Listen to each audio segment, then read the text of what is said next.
Welcome to Spotlight with Kat Siggers, the show where we deep dive into all things to do with the world of film. From entertainment news and pop culture to Marvel, Star Wars and DC, we will be covering it all. I'm your host Kat Siggers, and our second guest is star of the new horror film Imaginary, the thriller mystery Do Not Watch, and one of the friends in JLo's new film This Is Me Now. Alix Angelis is an actor, screenwriter and director, and today we're going to be finding out all about what makes this creative tick. We also get an insight into her latest films and what inspires her to keep on creating art. Keep on listening, you don't want to miss this one.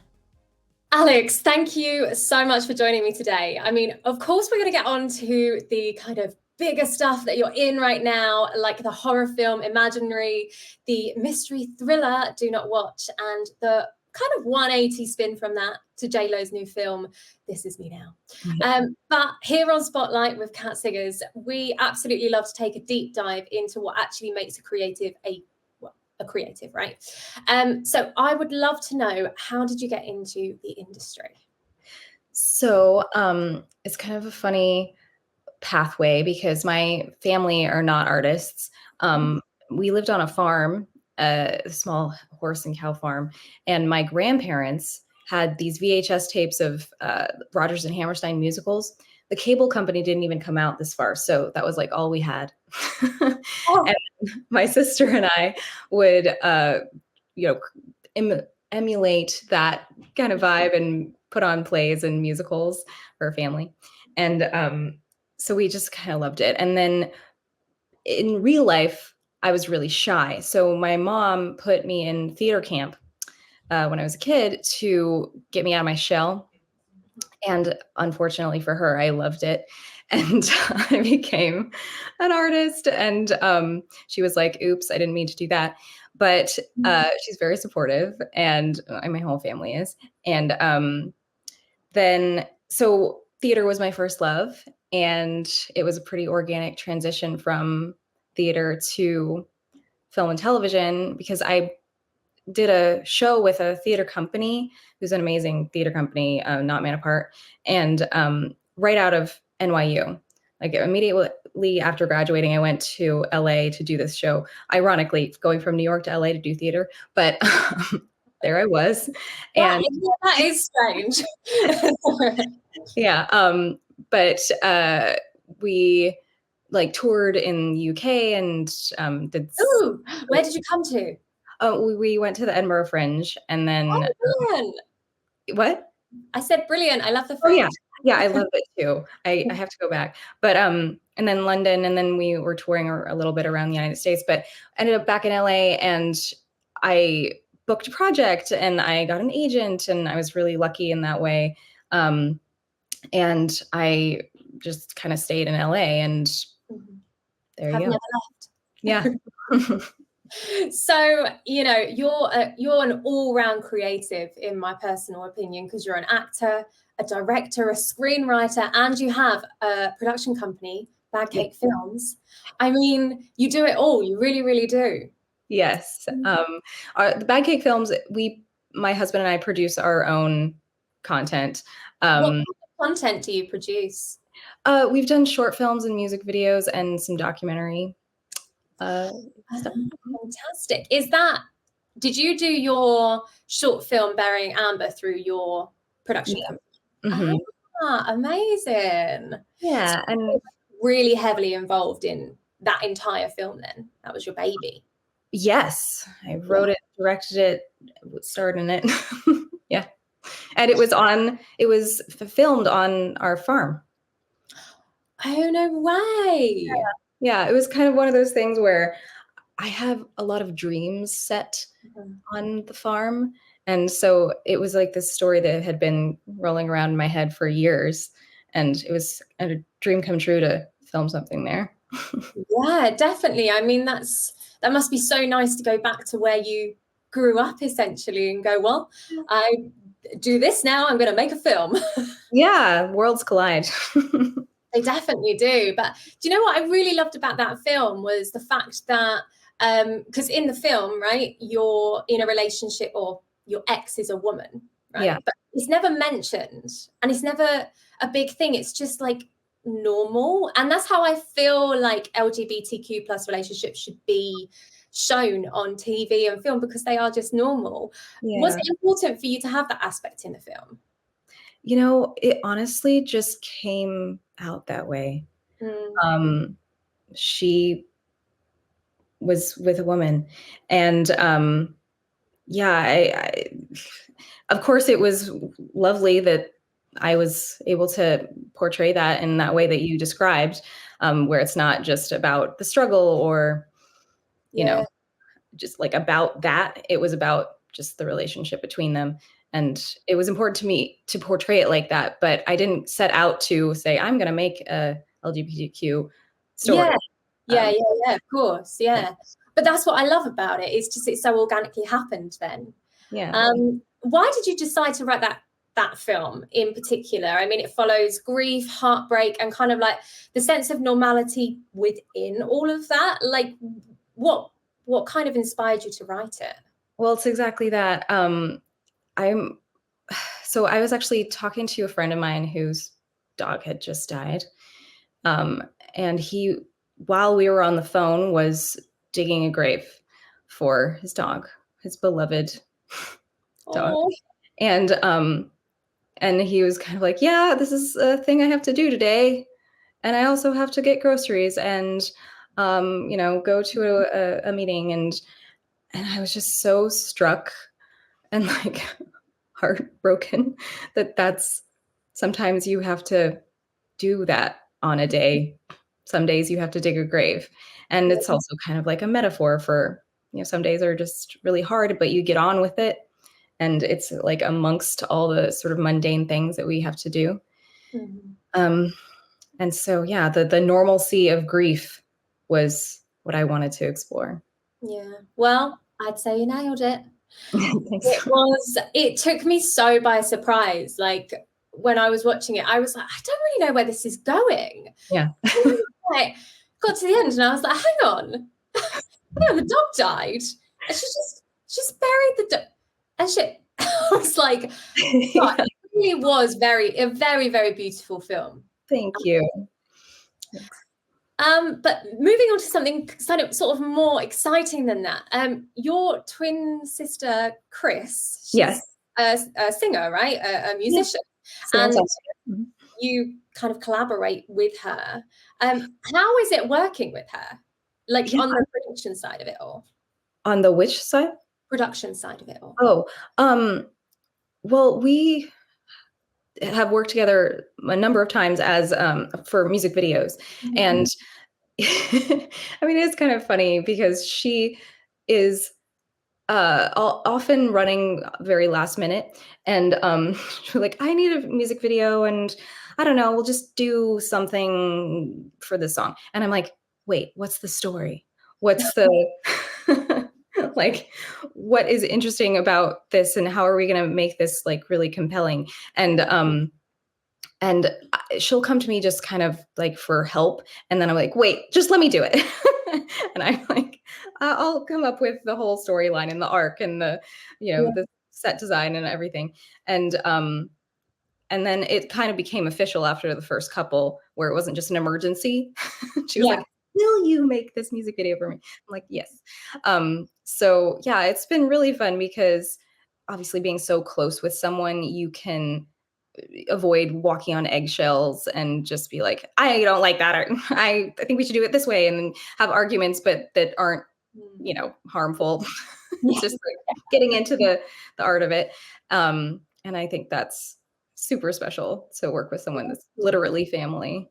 Yeah, well, I mean, practically identical as well, which is pretty cool. Yeah, I guess, the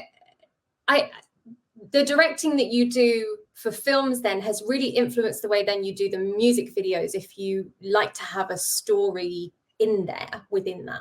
Yeah, I really prefer it. I think, like did I say this already? I went to NYU, and the program that I was in was experimental theater. And we really focused on self-scripting and creating stories for ourselves. So that gave me a very strong, good foundation for eventually transitioning or incorporating storytelling on a different level from acting with the writing and the directing. So yeah, it is really important to me that there's some meaning behind it's not just imagery.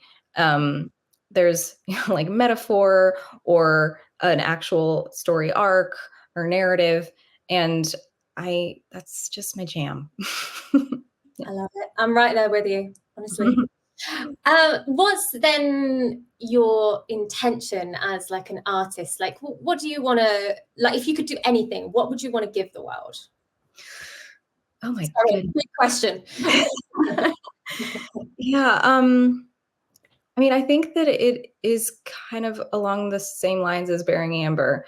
I really like to go visit a normal person or people, and see what is special and poignant about their lives, because it's so relatable to other people. And I think that, of course, there's really, really compelling stories about people and in circumstances that are really out of the ordinary and really difficult and traumatizing or extremely like amazing and wonderful, like stories of triumph and everything. But I think that the little traumas and the little triumphs of like your average person are felt in just almost the same ways. And I like exploring that. So some things like that, oh my gosh, what's her name? Anyway, Normal People, that TV show that was based on a book. Oh, yeah. And like Dead to Me, which is a little bit like it goes a little fantastical, but the relationships are real. And like Fleabag, just those sort of people longing and being in relationship, and the kind of like the real human experience then. Yeah. I can't remember who it was that said it. I think it might have been Uta Hagen who said your ordinariness is extraordinary. I think it might be. But like it's that kind of thing of like it's just those real moments that make for such an extraordinary story sometimes. Yeah, and I want to kind of give people the feeling that it's okay to feel in that level. And even if you aren't experiencing the worst of humanity, because I don't know about you or anyone else, but I get the feeling that a lot of people, including myself, kind of give themselves slack, don't give themselves slack for feeling sad or depressed or anxious because their lives are fine, and those things are just human. They really are. Everyone experiences it, but not that many people talk about it, I think. We sort of have to like, and I think with the age of social media as well, you kind of have to like put on this front of like, look at me, I'm doing this, I'm doing that, happy. But inside, like that might have been a really bad day for you. But on social media, everyone thinks like, oh my God, you're having a great day. That kind of thing. I totally get what you're saying. Exactly. So I want to talk about that. Well, I shall be following that journey very, very closely. Thank you. I really did love that film, genuinely. Really, really was, very touching. Because it was so real. That means a lot. Thank you. Well, thank you for making it. You're welcome. So let's talk about Imaginary then. For people who haven't seen it, I know it's been out, it's been in the cinema, but for anyone who hasn't seen it, tell us the premise. Okay, so there's this family. This little girl is incorporating a new stepmom in her life, and she is in a new house, and she discovers this teddy bear who she starts befriending. It's like her imaginary friend. And that quickly turns dark because the imaginary friend is telling her to do things that are harmful to herself and everything. And I play a character that is her biological mother who was going through her own struggles, it was in a very unhealthy way. That's why there was a split, and I don't get custody or anything. And I come back in an interesting way in the evil imaginary land that the teddy bear takes the kid. Oh goodness. I mean, Yeah. it sounds really creepy. Yes. I watched the trailer. I was like, I don't know that I can watch this film. I don't know that I can do that. I am like you. I'm totally not a horror movie person in my, preference for watching things, even though I'm in horror a lot. It's different when you're behind the camera or in front of the camera. In it.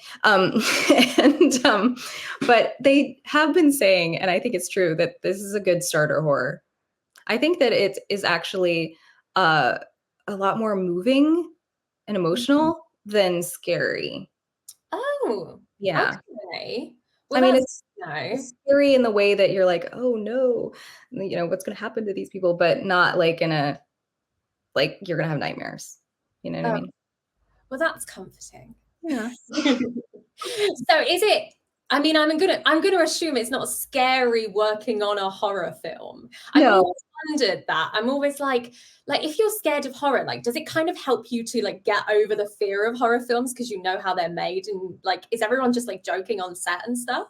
Oh yeah, totally. I mean, there are moments when it's scary. Like, for example, I was in the cleansing hour and there's this part, I mean, spoiler alert, but it's been out for 6 years. It's like where the devil like emerges from the dead body. And it was all practical, and this like extremely tall actor wearing this, big horned, slimy costume and it glowed. And that was really helpful, let's just say. Like looking at that and cowering under that was, it made it much easier to act because it was scary. Sounds like he wasn't acting. It was just real. Yeah. Oh my goodness. So you said your character of Samantha is like kind of tormented. Is that the right word? Like tell us more about her. So she is tormented, struggling with her own demons.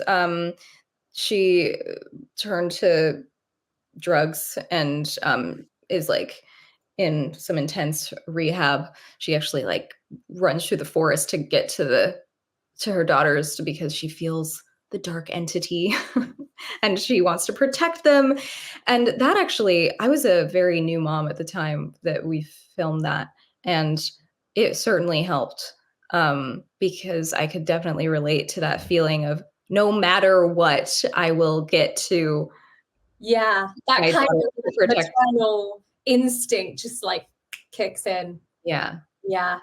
Oh wow. But she's kind of a drug abuser then. Did you have to did you do research for that role?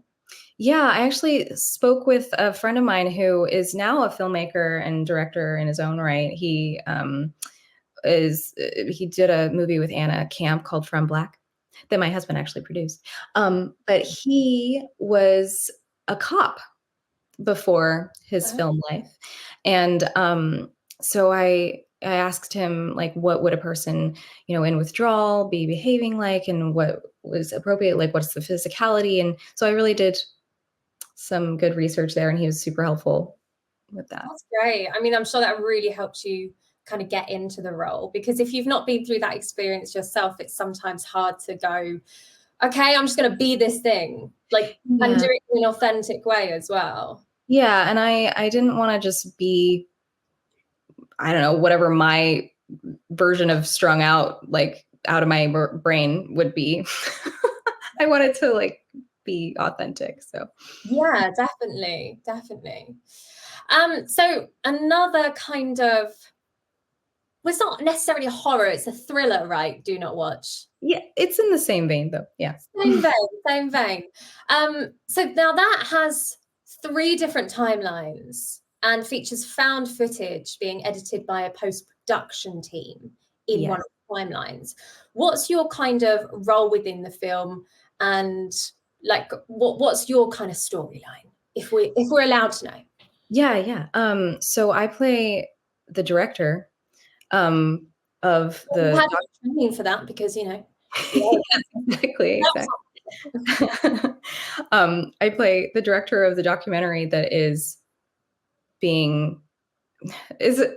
even more meta because I think there are actually 4 timelines. There's like, I know, because I'm the director in the most current timeline, looking at and putting together this footage from the other timelines and it's all these people that are being affected by this anomaly that is like, you watch this footage and it grips you and you can't stop watching it and it destroys you. But I'm so curious about this. And then the 4th timeline is the editor that takes my footage and all the things that I had, accumulated and puts it together. And that's what the audience is watching. And you have these. Oh, I see. Okay, I get what you mean about 4 timelines now. Right, that makes sense. Yeah. It's really cool. And the editor that you never see is like a totally character too. Like they like put messages in it. It's really cool. And I think it is I thought of it. I like to make everything a metaphor, and that's helpful for me as a director and an actor. That it's kind of the anomaly is like a metaphor for addiction. You have these people that are literally unable to stop watching, and it destroys them. And so I start out my character being like, how can this happen? Like, what are these people's problems? And what is really going on here? And I think, like a person that maybe can't relate to a person with addiction in that struggle, it's like, well, just stop, It's that easy, you know? Yeah. And so I start out really skeptical and cynical, and then it, grips me. And I think obsession is a kind of addiction, and she gets obsessed, and then it overtakes her life, and then it goes on. So that's 2 characters now you've played with, like, addictions. I know. I feel like you're getting typecast. Yeah. No, I'm kidding. I'm only joking. What was it about the role, though, that you found most interesting to play? That was the obsession thing, because you joke, but I do think that I can get kind of obsessive. Don't worry, I'm in therapy, but it was something that I could really like connect to, because it was this. I am a person that likes to research things to death and really get to the bottom of things. I really need to understand why, and I get angry if I'm confused. So that came into play a lot. I mean, that's not a bad trait for an actor, though. Yeah, I think that's a great trait. Everything can go too far. I try to keep it a healthy balance. Definitely, everything in moderation. Yeah. But so this film isn't. Correct me if I'm wrong, but this is still on the festival circuit, right? Yes. So do you have a date for when it's going to be released for the general public? I wish I did. I don't. It's still on the circuit, so. Still on the circuit. Okay, no worries. Well, I look forward to seeing that when it is out, because it sounds intriguing, to be honest with you. Yeah, and one of them's the editor. Yeah. And it's gotten amazing reviews in the festivals, so. Well, that bodes well. Yeah. So let's do that 180 spin now that we talked about. Let's talk about This Is Me Now. Yeah. J-Lo. Okay. First of all, and I have to ask this question, how was she? Was she ripped? Was she gorgeous? How was J-Lo? Yes, she's a queen. I mean, yeah, she did everything for that film, and she was with such grace and poise.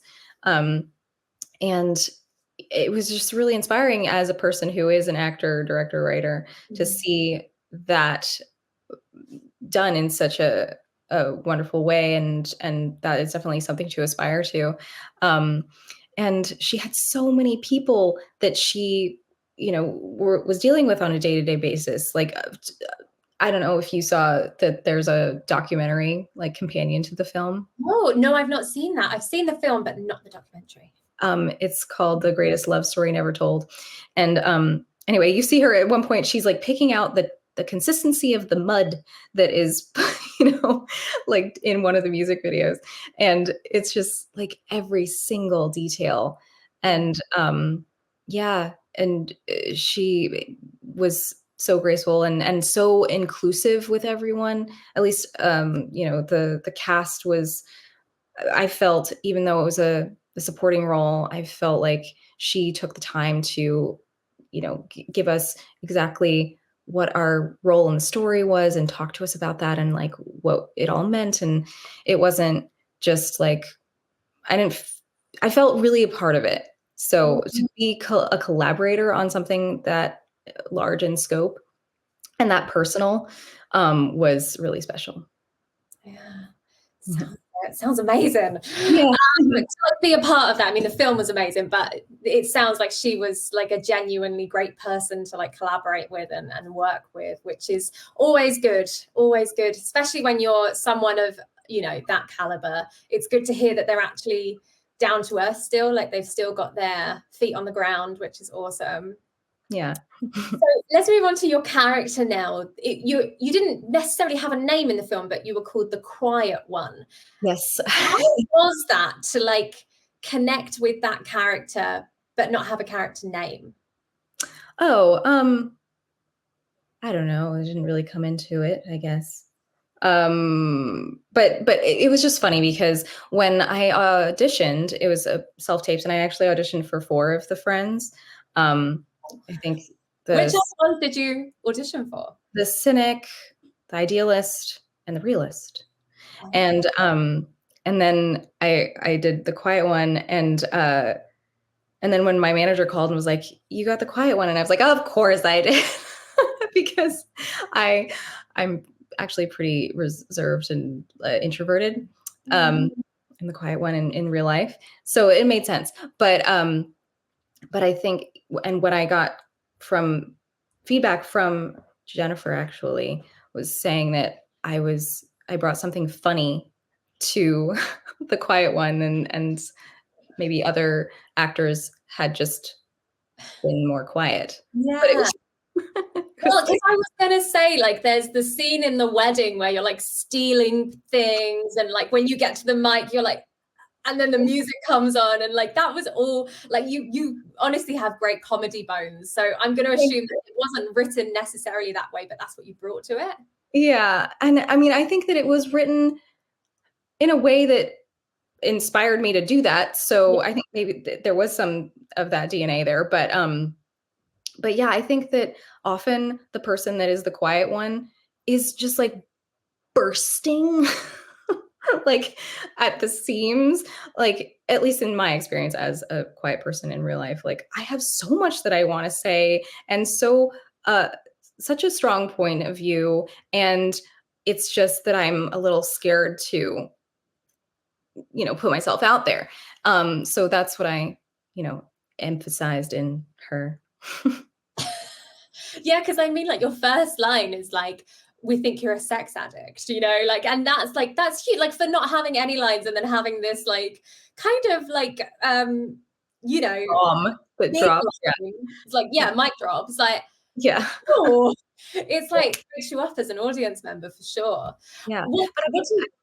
Sorry, go ahead. I think that's again, like quiet people have so much time to reflect, and so they're going to tell you what's real. Like my grandfather was extremely quiet, and we would have these long drawn out loud arguments at the dinner table, and then we'd be like, "What do you think?" And everybody turned to him, and he'd be like, "Finish chewing his food."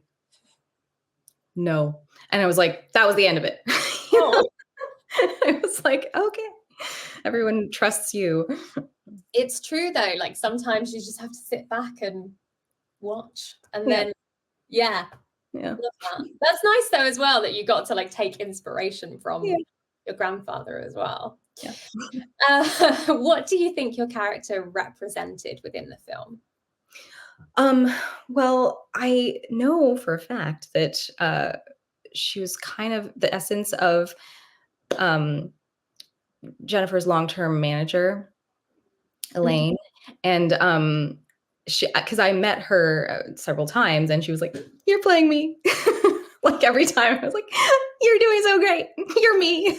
And I was like, this is delightful. And we weren't playing people like specifically in her in terms of portraying that actual person, but it was more like I said, the essence of these people. So it was fun to kind of meet the people that surrounded her that have these different opinions and have these different points of view, and how they all give a different kind of input into her story and her life and how she's coping. Yeah. I mean, it's a really interesting thing for her to do, to actually bring real life, or the essence of people in her real life, into a film. Yeah. It's so nice that you got to meet who you were playing as well. Like, that's pretty cool. Yeah. That's pretty cool. One last question before we're going to do a little quick fire question round in a minute. But before we do that, how much did you want to join in on the wedding dance? Like, it looked like so much fun. I was like hoping I was going to see you like in the middle of it, and I never did. But I felt like if I was there, I'd want to be up there with her. Did you want to join in? Yeah, I mean, we were kind of dancing on the sides. I guess it didn't make the cut. I guess I guess we weren't. I saw you like bopping, on the side. If that's but no, like being twirled around like that, and like we were doing cartwheels and flips. Oh my god! I was like, how are you doing this, JLo? Like, how is this? I know. like I did a cartwheel a couple of years ago, and I'm still recovering. Like, oh my goodness. Okay, and on that note, let's do some quick fire questions. Okay, you ready? Mm-hmm. Sunrise or sunset? Sunset. Lazy Sunday or let's go and play? So what would you prefer? Lazy Sunday or going out and about? Lazy Sunday. Tea or coffee? Tea. Oh, yeah. What sort of tea? Like English breakfast. Yes. Nailed it. Cats or dogs? Cats. Favorite time of the day? Like afternoon, like happy hour, but not because of alcohol, but like that time of day. I mean, it would be fair enough if that wasn't the reason. Directing or acting? Oh gosh. It's fine. I'm not going to make it cruel. That was cruel of me. Yeah. Holiday or no thanks, I'll stay. So abroad or staycation? Oh, abroad. Sweet or savoury? Savory. What time of the day are you most inspired? What time of day? Early morning. And last but not least, what's the best piece of advice you've ever received? Oh my gosh. I go straight to my relationship. I have relationship advice. Do you want career advice? No, I'll take relationship advice. Lord knows how to use it. I think it applies to a lot of things. So you have your needs, you have your partner's needs, and then you have the relationship's needs.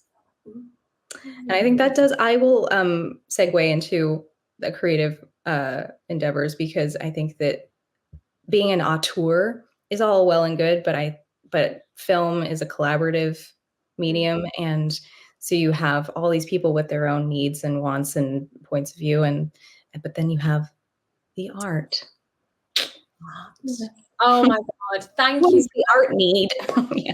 What does the art need exactly? No, I love that. I love how you segued into that as well. Is there anything you want to share with our listeners before you do go? I think we covered it all. Good. I am most glad. Brilliant. Okay. Thank you so much for joining us on today's episode. You've been an absolute delight to talk to. Yeah, it was such a pleasure talking with you, Kat. Thank you. Thank you. And I will so be watching Do Not Watch. Yeah. I'm so excited now. I'm so excited. Me too. Thanks for listening to Spotlight with Kat Siggers. If you want to hear more, don't forget to rate, review and subscribe. This episode has been brought to you by Nerdspin.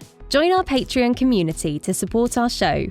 Enjoy ad-free listening and gain exclusive access to submit questions to our guests.